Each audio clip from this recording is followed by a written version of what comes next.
Well,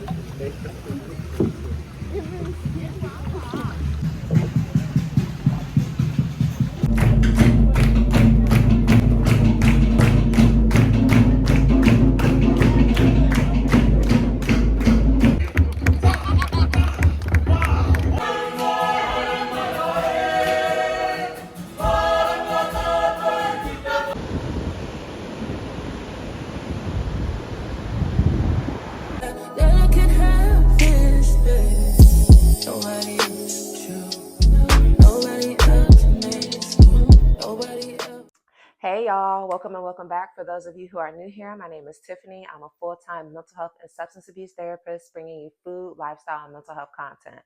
Today, we are here to talk about things to do in Honolulu, Hawaii, or Hawaii, if you say it correctly. So I am going to film this in two parts. So this one will be Honolulu things to do. The second part will be things to eat in Honolulu. Okay. So first, we absolutely have to start with the hotels. Just so you all know, we actually stayed in the Waikiki area of Honolulu. I did want to stay in the main part where we could walk to many things, and because like we're tourists, so I want to stay in like the central area of Honolulu. So we stay at the Hyatt Centric Waikiki Beach.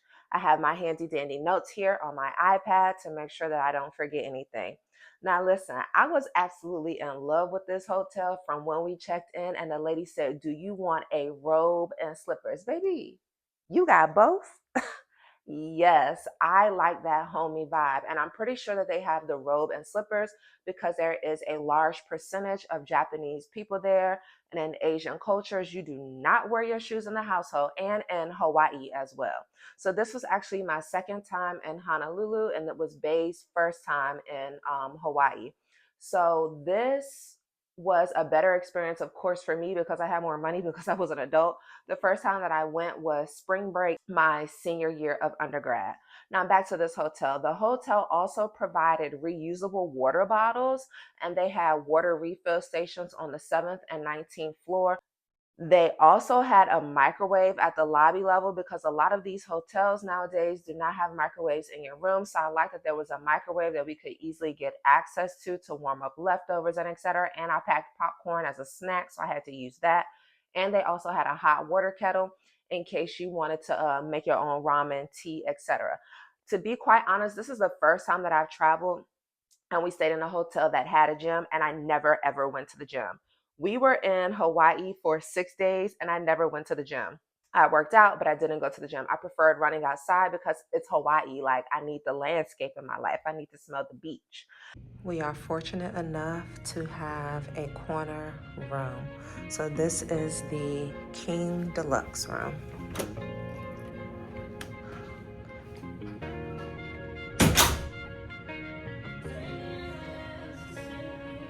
Yeah. Yeah. Hey. Feeling young, but they treat me like the OG.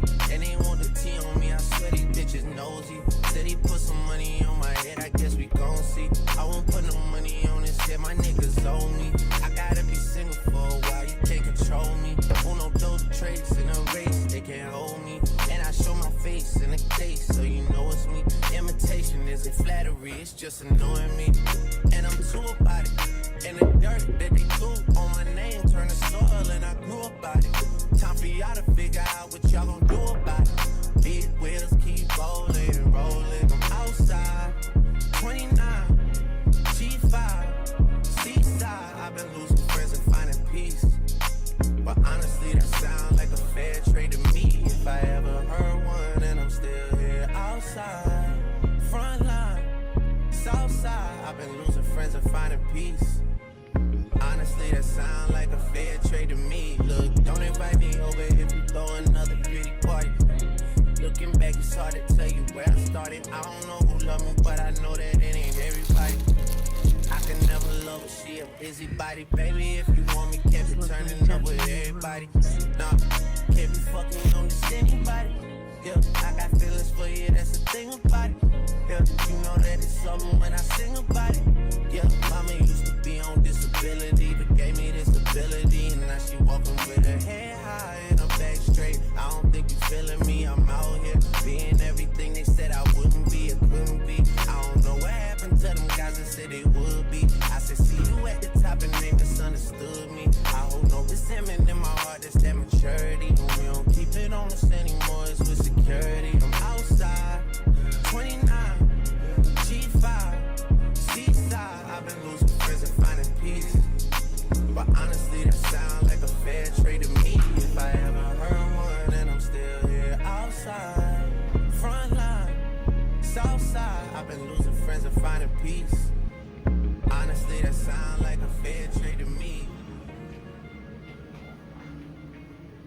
And then lastly, there were a lot of amenities at the pool. So the pool was on the lobby level, and it was very small. It was not a real pool. It was like a foot deep, if that.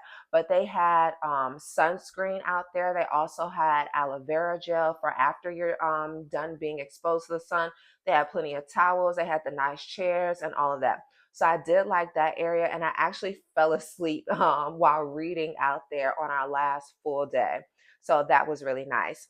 So now we're going to stick with our water theme. And one of the things that you, of course, must do is visit Waikiki Beach.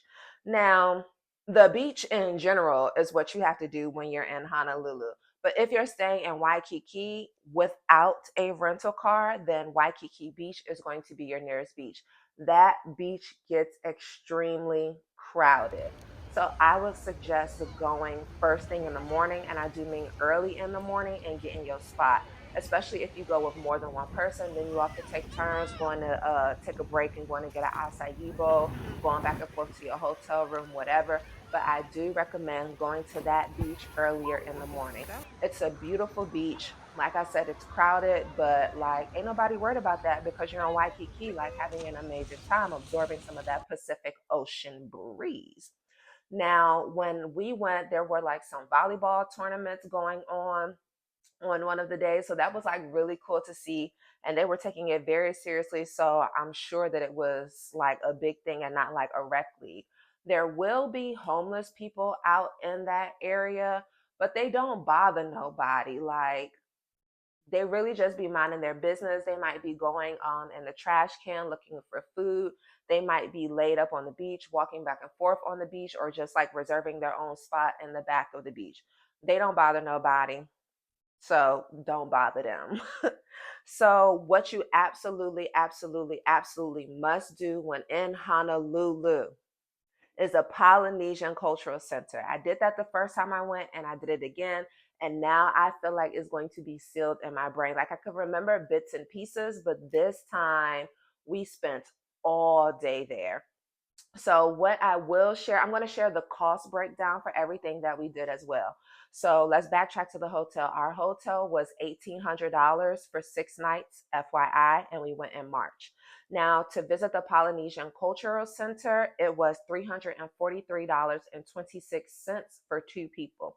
I'm going to tell you everything that included.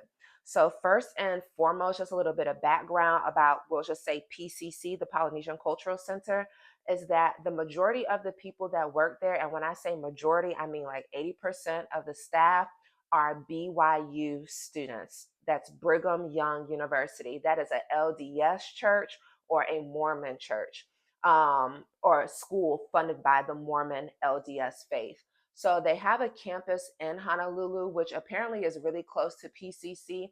Majority of the staff there actually attend BYU, and they get scholarships for working at PCC. To be quite honest, it might feel a little funny when you go and visit knowing this information because the people from various Pacific Island nations are singing, dancing, and performing for the people who come and visit the center. So it might feel a little icky, but they get in their tuition and room and board and food paid for, so it doesn't feel too icky. The way that PCC is set up is there are different stations. So there will be 6 islands that you visit. So there's an area for Hawaii, an area for Aotearoa, that is New Zealand, an area for Fiji, Samoa, Tahiti, and Tonga. So you visit all of those areas, and then every hour on the hour from, I believe, 1 until 5 p.m., they will be doing like short 30-minute demonstrations and things to involve you in their culture. So backtrack a little bit. The PCC is about an hour and a half away from Waikiki. So when I booked, I also included the transportation in that. So we rode an air conditioned, like charter style bus to PCC. They're going to pick you up from the Ross, which was right next to the Hyatt Centric. So it was perfect. And PCC is 4.2 acres, so it is very large. So please go and wear appropriate footwear. It could be like walking shoes, or it could be simply like comfortable sandals, but no heels, baby. This is not the time for that. So the doors for to visit the islands is what they call it, or the islands of Polynesia, don't open until 12:30. So when we arrived from our bus, it was like 11:45 maybe. So there are like food carts stationed outside and like little stores and stuff that you could walk in and eat food. And that was perfect because I was hungry. Ate a little taco salad, would not recommend. I'll talk about that in the food video. Now, when you go and visit the different islands, you want to make sure that you get there at the beginning because you want like the full scope of everything. So when you visit the Hawaii section, you're going to sample some poi. So poi is like their pounded starchy vegetable. I feel like in every culture there is a pounded yam or some type of like well-known starch that the people eat. So poi is purple and it's what makes ube, if I'm not mistaken, UBE. So you might have seen like ube bread, or I think it's actually ube, not sure. Or you might have seen ube mochi ice cream before. But poi is the pounded yam and it don't taste like nothing when you eat it by itself. It's very soft and moist, almost like a looser consistency of Play-Doh, but you eat it with a meat. So it's used as the utensil to consume something else. Almost like when West Africans eat fufu, like fufu. So you don't really eat fufu by itself, I don't believe, but you use fufu as a utensil to eat your cassava and et cetera, et cetera. So then in Ate and IA, so then in New Zealand, baby, because I cannot pronounce this correctly, they are going to twirl some of the poi balls. And it's a very nice experience. And then my favorite part that they ended on was the haka dance.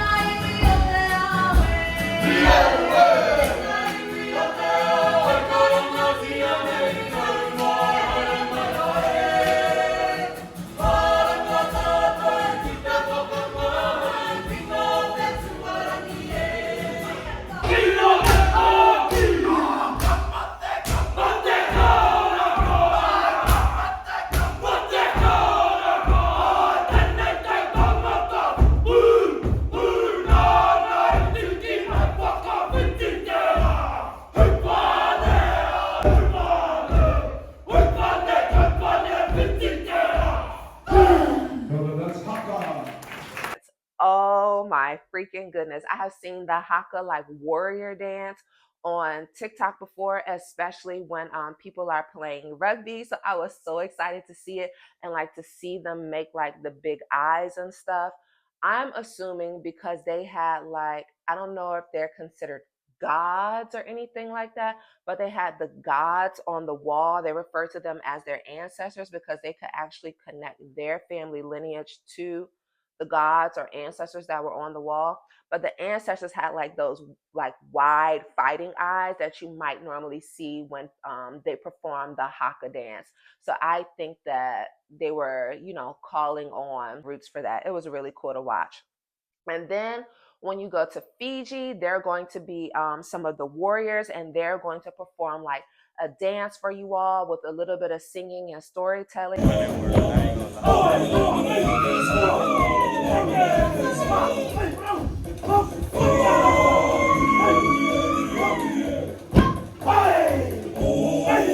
And then when you go to Samoa, we love a good Samoan, right? So then when you go to Samoa, there's this man, and you could tell like he's the OG for like the Samoa section of PCC. And he's just up there like telling jokes about Samoa. He seems to have traveled all over the world. So he's going to do that for like maybe 20 minutes. And then he's going to show you how they start a fire, because in these island nations, they use the coconut, especially in Samoa. They use the coconut, like every piece of the coconut. So they're going to start a fire with that. Then afterwards, you're going to move from the covered section, and they're going to go to like the little sandy area, and they're going to do a fire knife dance. And that was really cool. And then that's going to lead or give you like a little hint as to what goes on later on in the night. And then in Tahiti, you're going to do or going to witness a hula dance. And this is a lot of hip movements, okay?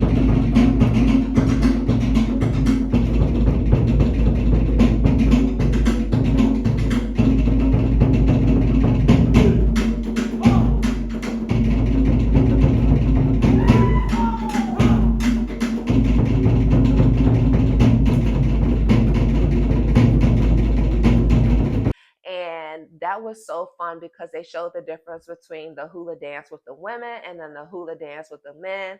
And maybe, I had to participate to see if my hips could move. It was really fun.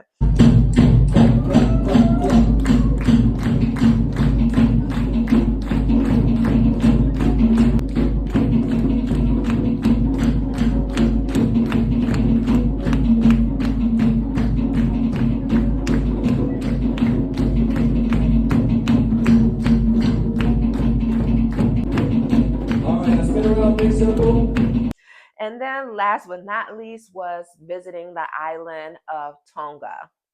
So that is where they're going to call people up on the stage. They called up 3 people, my husband included, and then they want them to do like a little warrior dance. So they go into the back, come out, and perform for everyone watching. Oh my God. Boy number 2, DC, are you ready? Alrighty then!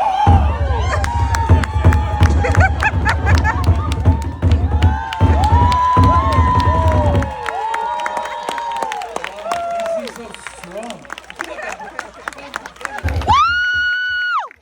DC, are you ready? You are? Okay, here's what we're gonna do. Something different. I'm gonna teach you how to play the nafa, but also I'm gonna teach you the Tongan language. So if I say ave ave, you say ave ave. Hige!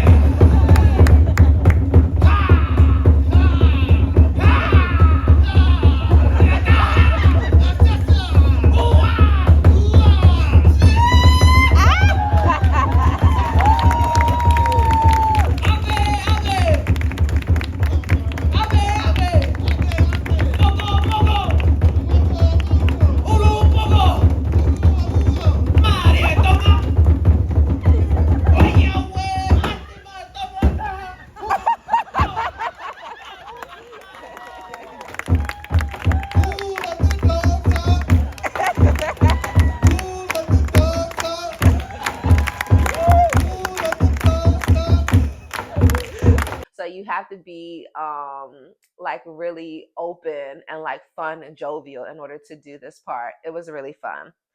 And then now is where you get to choose. So when you visit PCC, you have to book a reservation. I think they do have the availability to sell you tickets at the door, but why would you do that? Because they be booked out. So when you book your ticket, you can buy the Gateway Buffet or you can buy the luau for your food, or I guess you don't got to buy no food at all. The luau package was sold out. And so I couldn't buy that. Now, granted, I bought the ticket like almost 2 weeks in advance. And also, when you buy your ticket 10 days in advance, you get a 10% discount. So they were sold out 2 weeks in advance for the luau. So if you're really trying to do that, then you got to book way in advance. So I booked the Gateway Buffet. The Gateway Buffet is just the name of the building, and it's a huge buffet with all different types of cultural foods. So food or the Gateway Buffet opens at 4:30 and then it closes at 7. Last seating is at 6 p.m. because then at 7:30 until 8:45 there is the Ha Breath of Life show. The Ha Breath of Life show was like the culminating experience of the night. And unfortunately, they don't allow any recording, which is good as well, because I didn't want other people's cameras in my way anyway. I just want to see and take in the experience. And it tells a story of a young man growing up, and he moves from each of the islands that's represented at PCC, and you get to see a piece of the cultural experiences. And as he grows up, what life looks like for him as he lives in the different Polynesian islands. And that also includes a fire and knife dance and like it's just an amazing experience to witness. Well, it appears as though this is all that you're going to get from the show tonight because it is camera, cell phone, picture, photography, all of that free. So let's just go ahead and flip through this book. So the show starts at 7:30 and it is an hour and 15 minutes. I recommend you getting here at 12:30 on the dot to take advantage of everything. So this is going to be like a storytelling thing, and then if I'm not mistaken, it ends with the fire stuff at the end. Not sure. But it looks like this is like a playbill, it seems like. They did have like a free ukulele class. We didn't get to participate in that. Yeah, this is it. Sorry, this is all you're gonna see. The end. So if you go, you need to just book the full package and prepare to be there all day because we got picked up at 10:20 a.m. and then we didn't get dropped off until like 10:30 that night. So it's a full 12 hours. So you're not going to want to do anything after that. The next thing that we did, thanks to my husband, was he booked a Circle Island tour, is what it was called. So it actually gave you a tour of all of Honolulu because as our tour guide, I believe his name was Johnny Cage, says that Waikiki is just like a concrete jungle.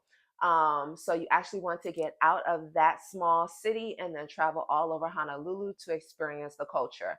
Now, this is another full day event, so don't book it back to back. The pickup time for this one was 8 a.m. Okay, so you really don't want to book that right after PCC. So the first stop was driving past Diamond Head State Monument or Mountain Crater, volcanic crater, whatever the thing is called, because it's all of the above. So the first stop is driving past that. So there, with this tour, it's a mixture of sitting on the bus, driving, and then your driver is going to point out different things, getting off the bus to take pictures at certain well-known spots, and then also getting off the bus to engage in certain things and go in certain shops. So it's a nice little balance of sitting, quick stops, in and out, food, engaging, etc. But be prepared to spend money because this is one of those tours where you're going all around and then also supporting some of the local businesses. So, what I will say is that this was somewhat similar to when we do food tours, and luckily we did this because Honolulu doesn't have any official food tours. That's one of the things that they're missing on the island is when I looked, they had no food tours. The first stop was Diamond Head State Monument. Then we went to Halona Blowhole. We stopped out there. That was our first time out the bus. We got some beautiful pictures. It's just like when you look at Hawaii, it's like how can you not believe that God exists? Like Hawaii is just a beautiful state. Like I can't believe that it's US property. So then next you're going to see Sandy Beach Park. Now it's a whole list of things and I'm not even going to point out like all the different stops because like look, this is a lot. So I'm just going to point out like the things that stand out. So we went to like this one gift shop and our driver Johnny, let me tell you this, your driver, just like with your food tour guide, is going to make the experience. And I thank my lucky stars that we had Mr. Johnny Cage because he was amazing. He was funny. He volunteered to take pictures. Like he was amazing and he knew so much information because he had lived there for a long time. He's also like a part-time actor. So like it was just a very great experience with him. So one of the spots, it was like a little gift shop or whatever. It was our bathroom break spot. There was a man outside selling pineapples, and he looked like he was from one of those Polynesian islands, maybe even to include Hawaii. And he was big and muscular, and he had like tattoos all over his body. They might have been traditional Samoan tattoos. I don't know, maybe not, but they were also like the shapes of like pineapples. So like he is really into being like the pineapple man. So he was selling pineapple like cut up slices, but he also had this seasoning up there. And I can't remember what the seasoning is called, but I took me a picture and I did find it on Amazon. But luckily we found it at a store later on. And that seasoning is very, very good. It's like a plum sour sugar type of seasoning that's really good. Think of like I guess the Hawaiian version of tahini, but without like the spicy heat. I liked it. I was a fan. So then we went to another stop and then we went to this place called Tropical Farms. So Tropical Farms is the macadamia nut farm outlet. So this is where you can go to get all your different seasoned and flavored macadamia nuts, because macadamia nuts are very popular out there, I guess because they're actually grown out there. And then in the shop, they have spices, different sauces for you to taste. We actually bought some like I think it was like a spicy like barbecue sauce from out there. Of course, all different types of macadamia nuts. They have body products and then coffee as well. So it's a nice little break. There's a bathroom stop in there as well. And then you're going to go to Kualoa Regional Park, which is also known as Jurassic Valley, because obviously Jurassic Park was partly filmed out there. So that was really cool to see. And also in Hawaii, you can actually visit, like, I don't know what the actual business is called, but just search like Jurassic Park Honolulu, and you can actually visit there. And it's almost like a small like theme park for you to visit. But you could see it when you're on a bus, and then you're gonna get out, and then you're gonna take pictures out there anyway. And then you're gonna drive past PCC. So this is actually showing you like how far out you're gonna go. Because remember, the Polynesian Cultural Center is an hour and a half away. And then we're gonna get to the shrimp spot. Now, the shrimp business is called Tanaka Kahuku Shrimp. And they must have a partnership with these tour people, because Johnny took our order on the bus and called the order in. So we didn't have to wait in the long line. Thank God, because the line was very long. I ordered the garlic shrimp.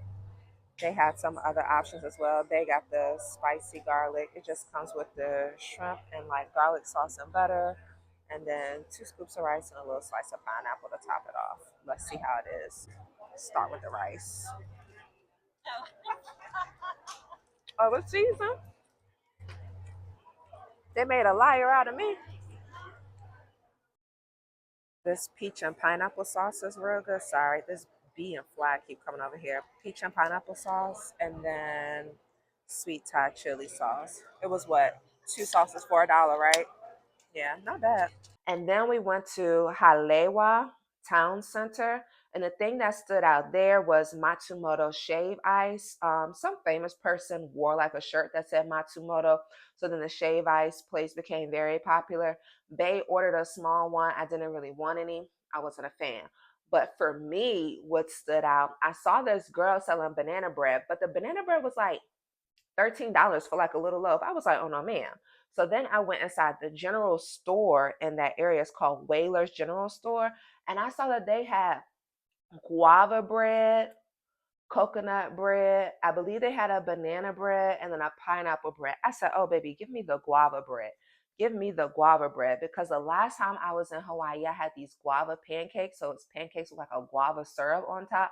So I was determined to have something with guava on it. So then our second to last stop was the Dole Plantation. Now you can also purchase entry into the Dole Plantation, like when you're not on a tour, and then do like the maze tour and all these other things, but you're not going to have time for that with the tour. So we just walked around, got a visual, got some Dole Whip. I got me some corn elote, ate that child, and I was satisfied with that because it was about the end of the tour anyway. Then inside they have a gift shop with a bunch of different pineapple flavored stuff.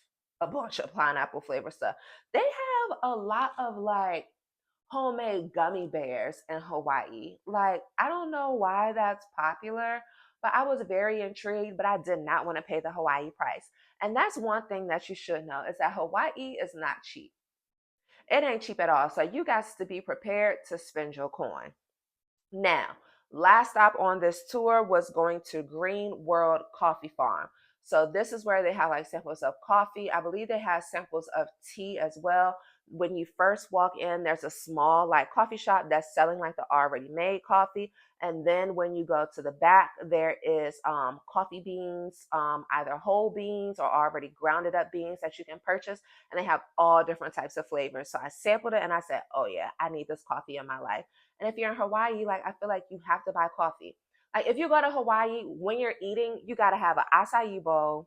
You got to have a poke bowl. You got to come home with some macadamia nuts. You got to come home with some coffee beans, because, like, that's what they're known for. And it's not worth it to buy a pineapple from out there because they don't even grow and eat the majority of their pineapples. That's some tea for y'all. Our other big adventure was visiting Diamond Head Crater. So, this is a national monument. Again, you will need to purchase tickets in advance to visit. Tickets for people who are not Hawaii residents is $5, so it's nothing. Oh my gosh, y'all. So I remember I had told y'all that I did not go to the gym when I was there. So I went for runs and I went for walks. And during that time, I was taking in everything that I was seeing. So I noticed when I was running, because I saw a mountain or what I thought was a mountain, I was like, I'm going to run towards the mountain. And I thought that I kept getting closer and closer, right? So when it was time to go to Diamond Head Crater, I asked Bay, I was like, listen, on my run, this is what I saw. And it appears to be, according to Google Maps, about 2 miles out. So I didn't really have to pressure him too much, but we walked there. And it was 2.5 miles from our hotel to Diamond Head Crater. And then the hike itself is zero point 0.8 miles, and we walked back. That includes the incline, the hills, everything. That was a very intense day, but I got through it, and now I want to be a hiking girl. Like when we travel, I would love to hike because like I felt like I conquered something so big. That was so nice. So Diamond Head Crater is actually an extinct volcano. It is considered to be a volcanic tuff cone, and it is a former fort for the military. So when you actually make it up to the top, you can see all of Honolulu, like very far out. You get coastal views and all of that. So the last reservation entry time is 4 p.m. So because of course it's going to get busy, I would suggest going like earlier in the afternoon or in the morning, especially on a day where it's shaded because like you're gonna be sweating, like it's a workout. So, and don't be one of them people. We saw people in like sandals, like people were not wearing the appropriate footwear. Apparently, there's like a ADA accessible section, but like there was like a person with a stroller, and he was like, "How was it?" I was like, "It was amazing," but that ain't gonna get up there. He was like, "I know." So like yeah, like you need to be prepared. Like you don't have to be athletic or whatever to do it, because there was a man was a little bit overweight with a bum knee. We were chatting, so that's why I feel comfortable saying that.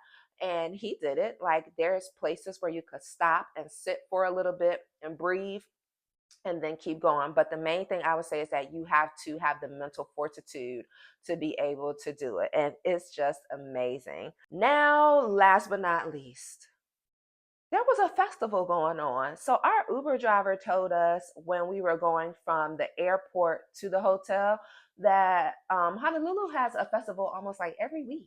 And I was like, oh, that's kind of cool, but like, why? And it's to like celebrate all the different cultures, all the like traditional like mainland holidays, mainland continental US. But while we were there, they had the Honolulu Festival. So we caught like, I believe it was a K-pop band, I'm not sure, but we caught them performing, and then like some pageant girls riding in like the drop top cars. But the little K-pop group was good. Like they weren't that great of live singers, but they could dance. I was like, okay, group, I might have to look y'all up. And they had some fans in the audience who knew all the words. So hopefully you stumble upon a festival and you'll get to see like everything that Honolulu has to offer. So, like I said, we were there for 6 days. The way that we traditionally do our vacations is 50% relaxation, 50% exploration when we're going somewhere that we want to explore. So that is all that I have for you all. I hope that this was helpful. If you have any questions, let me know. Information will be in the description box. Make sure that you pay attention for part 2 for what you should eat while you're in Honolulu. Bye.